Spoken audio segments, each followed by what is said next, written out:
Hey guys, so I know it's been a while. I've been stupid busy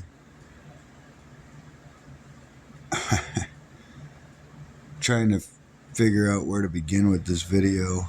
Um, so I've been working on building an auction for my wife and working on DoorDash and a bunch of other things, trying to make ends meet going through this what the world calls a pandemic, but as far as I'm concerned, it's a plandemic. It's to um, make everyone dependent on the government and so forth and so on, but I'm not going to get into that today. The point is, you want to know some conspiracy theories? Well, just keep watching my channel. I'll eventually put a video out there. But anyway, today is more of, I'm going to start a series about who is God? What is God? Where is God? Why is God? All these questions. How is God?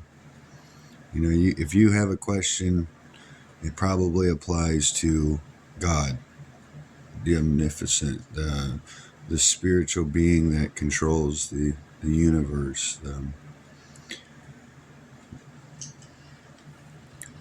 I'm going to start a series because it's a very in-depth conversation, and what made me, or what wanted me to, pushed me, motivated me to start thinking about this and to want to go down this rabbit trail, because it's going to be a rabbit trail. There will be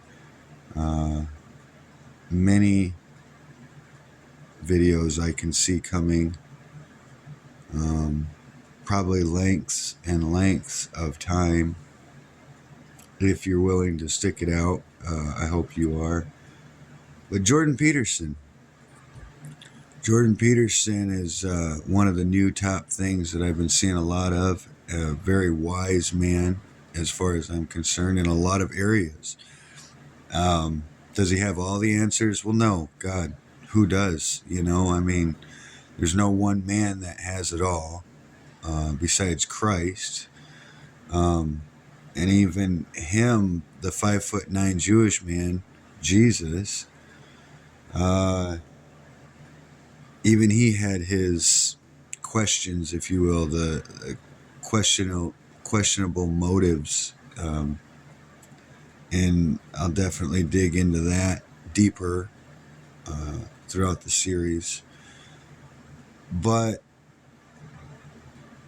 you know, I'm not saying I know everything, but I sure as heck read a lot of the Bible, and I read a lot of old stuff like Jordan Peterson did, or does. And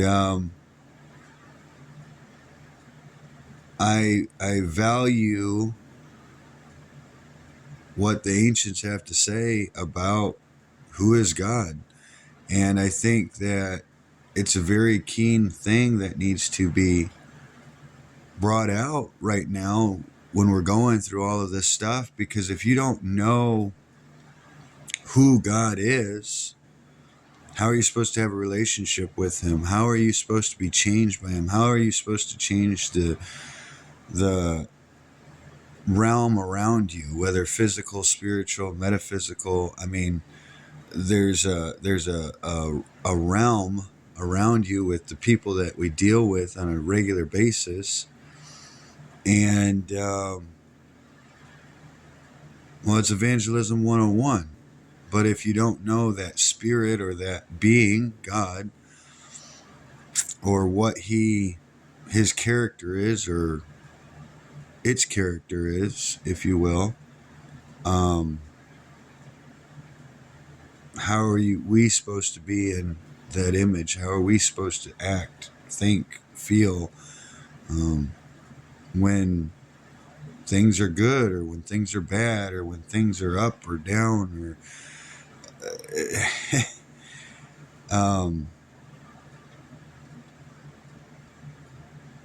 yeah, I mean, really and truly, like just a few of the thoughts that are going through my mind now. Holy Lord.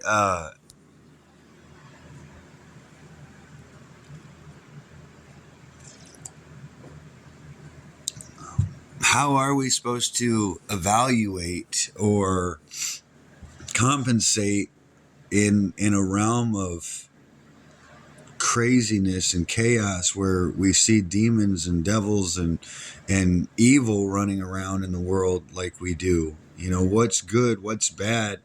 uh I mean, because there's things that, you know, going to the topic of good and bad. Well, you know, a lot of people say it's a bad thing to spank your children, and a lot of people say it's a good thing to spank your children. Well, the way I view it, and maybe hindsight is 2020, uh, a way of understanding of what I'm getting at is, well, if you don't spank your children, if you don't discipline your children in some way, shape, or form, they turn out to be um, malevolent little evil demons themselves. And if we allow the government or the world to raise our children, well, what happens? They're in and out of jail, or they don't find a safe, secure place to strengthen their will and their spirit, and instead they fight depression and anxiety. Or, I mean, the list is endless. And that's one of those rabbit trails that I don't really want to go down right now, but as an opening video to kind of help understand, I mean, this is God. You know, that God is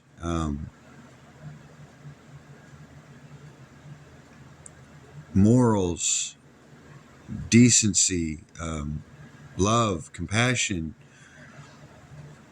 peace, joy, tranquility in hell. You know, King David wrote in Psalms, um, even though I walk through the valley of the shadow of death, I will fear no evil, for God is with me.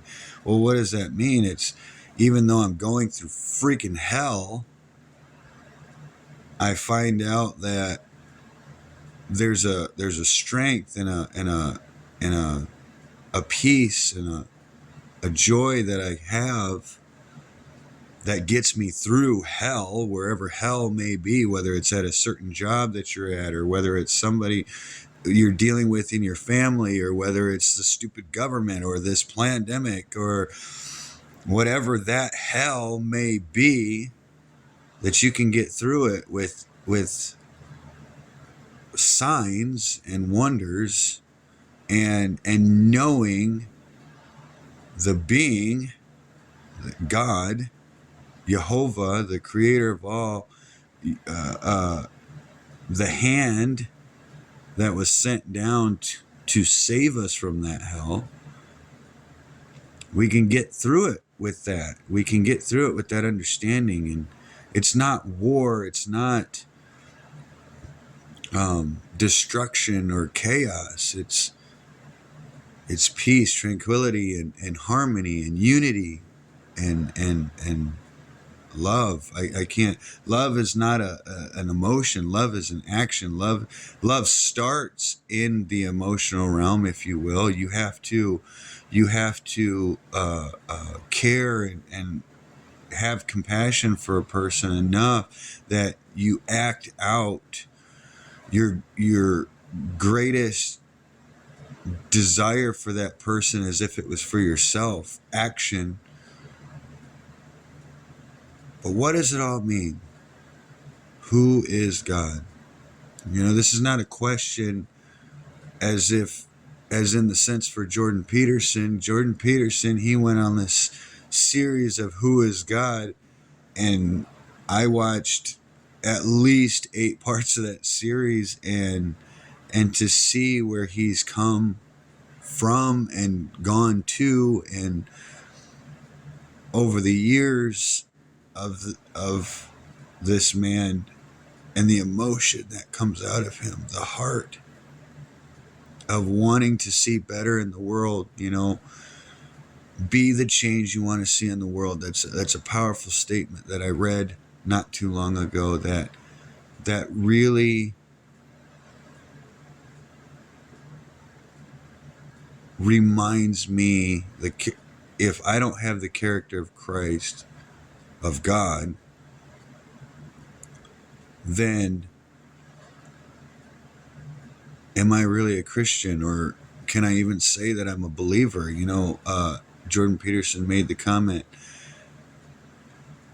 that how can you say you're a believer in God and still act like a malevolent, conniving, manipulative being, person, if you will? How can you have any sort of deceptive tendencies or manipulative, or I'm trying to think of another word to describe, um,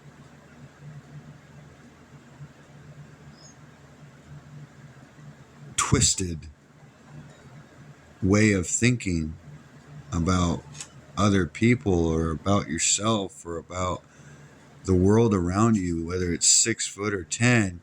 There's a world around you that evolves all the way down to your animals.